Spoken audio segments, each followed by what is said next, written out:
اعوذ باللہ من الشیطان الرجیم بسم اللہ الرحمن الرحیم میں ہوں آپ کا میزبان انیس الدین رومی. آپ دیکھ رہے ہیں رومیکل چینل. امید آپ لوگ سب خیریت سے ہوں گے. جناب ایک سلسلہ چل رہا ہے کافی دنوں سے مختلف میڈیاز کے اوپر. اپنا ویلاگرس وغیرہ ہمارے صحافی بھائی کافی بارے میں ڈسکس کر رہے ہیں کہ ایم کیو ایم لندن کے حوالے سے جو چیزیں ہو رہی ہیں, جو چیزیں سامنے آئی. اچھا, کچھ دن پہلے یہ سلسلہ چل رہا تھا کہ امین الحق صاحب نے یا ایم کیو ایم پاکستان جس کو کہتے ہیں بدرآباد, خالد مقبول صدیقی صاحب, ان لوگوں نے سن 2000 کے اندر ایک پٹیشن داخل کیا تھا جس میں انہوں نے کلیم کیا تھا کہ جی ایم کیو ایم کی جو لندن کے اندر جائیدادیں ہیں اس کو کی بازیابی کے لیے یا ان کو لینے کے لیے انہوں نے وہاں پہ رابطہ کیا. لندن میں انہوں نے کیس فائل کیا اور اس کیس کے سلسلے کے اندر امین الحق صاحب بھی اس کی ہیئرنگ کے لیے لندن پہنچے. لندن پہنچنے کے بعد الطاف حسین صاحب جو تھے وہ کافی غصے میں آئے اور وہاں پہ ٹھیک ٹھاک ان کے نے ریئیکشن ظاہر کیا اور پھر اس کیس کو جو ہے اس کی آگے کی تاریخ دے دی گئی. اب یہ نہیں پتا کہ وہ کب ہوگا. اب دیکھنے کے ایم کیو ایم کے بانی کون ہے, ایم کیو ایم کے مالک کون ہے, ایم کیو ایم ملکیت کس کی ہے. اب یہ کہ امین الحق صاحب کا بیک گراؤنڈ دیکھیں, سب کو پتا ہے کہ امین الحق صاحب ایم کیو ایم کے اندر 19 جون 1992 کے بعد جو ایک سلسلہ شروع ہوتا مہاجر قومی موومنٹ یا حقیقی بننے کے بعد جو عامر خان صاحب کے ساتھ یہ الگ چلے گئے تھے. پھر اس کے بعد معافی طلبی کرنے کے بعد پھر اب یہ واپس دوبارہ سے اس کا ایم کیو ایم کا حصہ بنے. ان کو خیر عام معافی دے دی گئی تھی. تمام ایک 9/0 کے اوپر ایک پروگرام منعقد کیا گیا تھا جس میں عامر خان صاحب اور کافی لوگ تھے. پھر تمام شہداء کی فیملیز کو بلایا گیا. بلانے کے بعد پھر معافی طلبی کا سلسلہ ہوا. پھر لوگوں نے ان کو معاف کیا. پھر وہ واپس دوبارہ سے ایم کیو ایم کے اندر شامل ہوئے. پھر یہ امین الحق صاحب کافی عرصے تک ایم کیو ایم کے مرکزی ذمہ داریوں مرکزی عہدوں کے اوپر فائز رہے.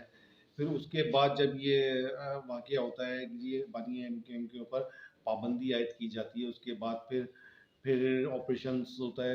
آپریشن کے بعد بہرحال پھر معاملات ان کے سیٹلمنٹ ہوتے ہیں, معاملات ان کے طے ہوتے ہیں.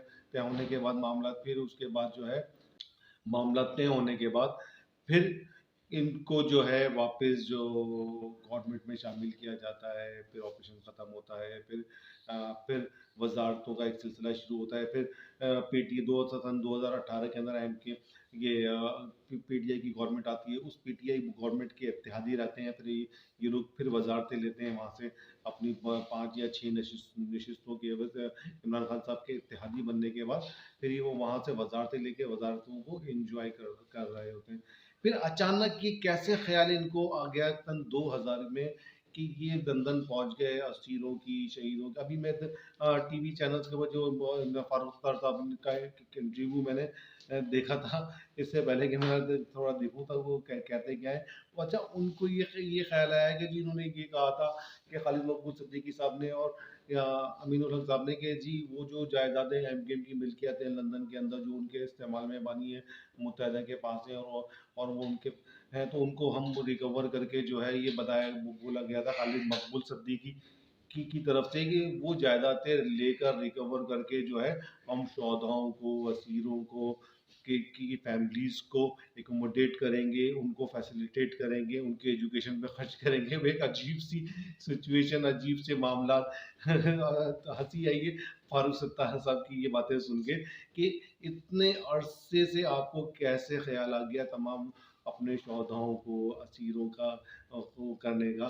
دیکھیں دونوں ہاتھوں سے تو مبینہ طور پہ لوٹ مار کا بازار کرا تمام پچھلے ادوار کے اندر. دیکھیں کہ جس طرح سے ڈسٹرکٹس کے اندر اپنے چیئرمین لگانے کے بعد ان چیئرمینوں نے اور اپنا چیئرمین اپنا میئر نے شہر میں کوئی مبینہ طور پہ کوئی کام خاص طور کوئی ایسا عوام کی سہولت کا کوئی کام نظر نہیں آیا علاوہ کرپشنز کے اختیارات کا رونا روتے رہے. ہمارے پاس اختیار نہیں ہے لوگوں کی خدمت کرنے کا, لوگوں کے کام کرنے کا. اس کے باوجود بھی پھر وہ برہ جما رہے.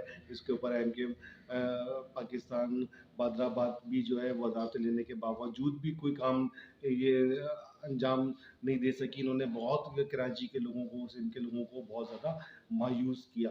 اس کے بعد پھر سن 2000 کے اندر پھر وہ ایسا خیال آتا ہے کہ جب یار وزارت دیکھیں وسائل آپ کے پاس یہاں موجود ہیں, सही है। आप यहाँ पर हुकूमत में बैठ के अपनी 4 या 5 या 6 नशिस्तों के इवज़ मराआत हासिल कर सकते हैं। आप उसके एवज़ जो है वज़ारतें हासिल कर सकते हैं, आप मेयरशिप हासिल कर सकते हैं, आप अपना मेयर बना सकते हैं। तो क्या आप जिसके जिसके लिए आपने केस लंदन में जाकर किया उन जायदादों के ऊपर, तो कि वो वापस दी जाए? अरे यार, तो बात का मसला है, चैप्टर तो क्लोज नहीं हुआ था। अल्ताफ हुसैन साहब का, ईवानी मुत्तहिदा का चैप्टर तो क्लोज नहीं हुआ था कि जी उनके ऊपर बिल्कुल पाबंदी आयद कर दिया गया, उनको सील कर दिया गया कि उनके बाद तो अब वो जो है अब वो बिल्कुल जो है पॉलिटिक्स के अंदर सियासत में हिस्सा नहीं ले सकते। अब तितर बिटेर की जाए और फला जगहों को अपने हैंड ओवर करके जो है अपने, यानी कि जैसे हो जाता नहीं है कि जैसे जो फैमिली मेंबर होता है, फैमिली मेंबर घर का जो हेड होता है, वो अगर वो नहीं रहता तो फिर जायदादों के अंदर बंटवारे शुरू हो जाते हैं। मुझे तो ऐसी सिलसिला लग रहा है कि इनका, कि इन्होंने ये तय कर लिया था कि जी अब इनका वास्ता खत्म हो चुका है और अब जो है इनसे कोई वास्ता नहीं रहेगा, लिहाजा जिनके इनके पास जो जायदादें, जो मकानात, जो चीज़ें लंदन में हैं, तो उनको फौरी तौर पर रिकवर करके अपने इस्तेमाल में ली जाए। तो बारह फिर अभी ये नई न्यू डेवलपमेंट ये है कि बानी मुतहदा ने से किसी साथी ने, वहाँ के लोगों ने सब क्वेश्चन के सवाल किया, वो उनका एक वो वीडियो पैगाम भी आया है कि वो ये कह रहे हैं कि हम भरपूर तरीके से बल्दियाती इलेक्शन में भी हिस्सा लेंगे और आम इंतखाबात में भी अपने नुमाइंदे खड़े करेंगे और हम हिस्सा लेंगे बल्दियाती इलेक्शन में। अच्छा, इस बात को इस बात को जो है आफाक अहमद साहब ने, जो महाजिर कौमी मूवमेंट के चेयरमैन है, आफाक अहमद साहब ने इस बात की काफ़ी पजीराई करी है। उन्होंने बानी मुत्तहिदा को अप्रिशिएट किया इस बारे में कि ये इनका कहना कि मुसलसल ये जो 5-6 सालों से मुस्तकिल ये बाइकाट कर रहे थे, हर इलेक्शंस का बाइकाट किया जा रहा था, हर जगह पे कोई कहीं से अपना कोई नुमाइंदा नहीं खड़ा किया जाता था और बाइकाट का ऐलान किया जाता था। लेकिन उन्होंने अब जो है भरपूर तरीके से शिरकत करने की और अपने लोगों को, अपने कारकुनान को इंतखाबात की तैयारी करने की हिदायत की है। तो ये आफाक अहमद साहब की तरफ से एक उनकी तरफ से यानी जज्बा खैर सगाली था कि जी उन्होंने अल्ताफ़ हुसैन साहब करके मुखातिब किया है कि अल्ताफ़ हुसैन साहब का ये फैसला खुश आइंद है और यहाँ पे सिंध के रहने वालों के लिए, कराची के रहने वालों के लिए बिल्कुल बिल्कुल अच्छा हो सकता है। इसलिए कि माजी के अंदर कराची के लोगों ने ये देखा था कि अगर बानी मुत्तहिदा के प्लेटफॉर्म से अगर जो भी हक परत ये नुमाइंदा मुंतखब होकर आता था, तो उसको वाकई काम करना पड़ता था शहर के अंदर, अपनी गली के अंदर काम करना पड़ता था, अपने कूचों के अंदर काम करना पड़ता था। ऐसा नहीं था कि मदर पितर आज़ाद हो गए, जिस तरह से के एमकेएम पाकिस्तान, ये बदराबाद के लोग हैं, यानी कि इनके एमएनए भी बने, इनके एमपीएस भी बने, इनके चेयरमैन भी थे यूसीस के अंदर और इनके वो अपना मेयर भी थे इनके अंदर, लेकिन सब मदर पितर आज़ाद थे, इनके ऊपर कोई नहीं था इनको पूछने वाला। लेकिन ये अच्छी सी चीज़ है कि बहरहाल ये अब अगर मुझे तो ऐसा लग रहा है कि कुछ बर्फ़ पिघल रही है बानी मुत्तहिदा में और आफाक अहमद साहब के दरमियान। तो ये अच्छी चीज़ें, शहर के लिए अच्छी चीज़ें, शहर के लोगों के लिए अच्छी चीज़ है कि दो एक बड़े पॉलिटिकल्स विज़न रखने वाले लोग, आफाक अहमद साहब की राजनीति के साथ एक उनकी भी एक स्ट्रगल है शहर के अंदर, इस खत्ते के अंदर, कि उनकी भी एक काम रहा है इस पॉलिटिक्स के अंदर, सियासत के अंदर, ख़ास तौर पे माजी सियासत के अंदर।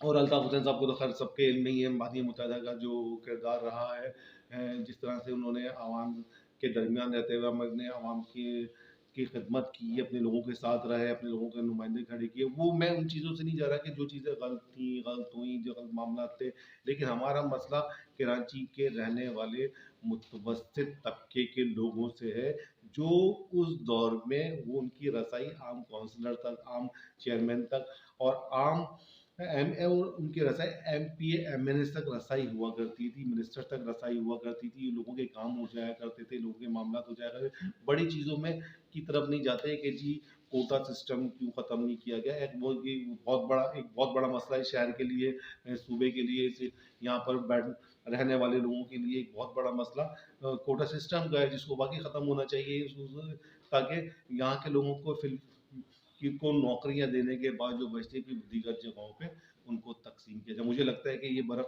पिघल रही है, वो शायद कुछ बड़ा होने वाला है शहर के लिए, इस सूबे के लिए, इस मुल्क के लिए। इंशाल्लाह फिर दोबारा हाजिर होते हैं। अपना बहुत ख्याल रखिएगा, चैनल को सब्सक्राइब करें, लाइक करें, आगे शेयर करें। अगर कोई चीज़ अच्छी लगती है या बुरी लगती है तो कमेंट बॉक्स में लाजमी मुझे इन चीज़ों से आगाह करें। पाकिस्तान जिंदाबाद, पाकिस्तान पाइंदाबाद। अल्लाह हाफिज़।